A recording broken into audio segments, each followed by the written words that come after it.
Good morning friends.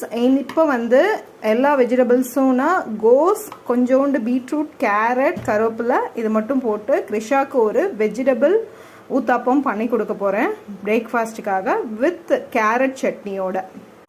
எல்லா வெஜிடபிள்ஸும் போட்டிருக்கனால so அவள் வந்து ஒரு தோசை அவள் சாப்பிட்டானாலே ஃபுல்லாக காலையிலே ஒரு வெஜிடபிள் ஹெல்த்தியான டிஷ்ஷும் அவங்களுக்கு செஞ்சு கொடுத்த மாதிரி ஆயிரும். ஸோ இது ஃபுல்லாக அவள் சாப்பிட்டாலே ஹெல்த்தியாக இருக்கும். இது மேலே நம்ம இட்லி பொடியும் நெய்யும் ஊற்ற போகிறோம். பாருங்கள், லைட் பிங்காக இருக்குது. ஸோ இதில் வந்து இட்லி பொடி நான் அப்படியே தூவிட்டு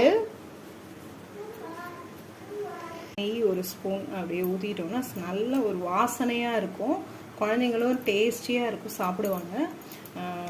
ஸோ இதை வந்து அவளுக்கு கொடுத்துருவேன் வித் சட்னி. இனிமேல் தான் நான் ப்ரிப்பேர் பண்ண போகிறேன். வதக்கி வச்சுருக்கேன், அரைச்சோன்னு வித் சட்னியோடு சர்வ் பண்ணுவேன். பாருங்கள், தோசை நல்லா வெந்துருச்சு.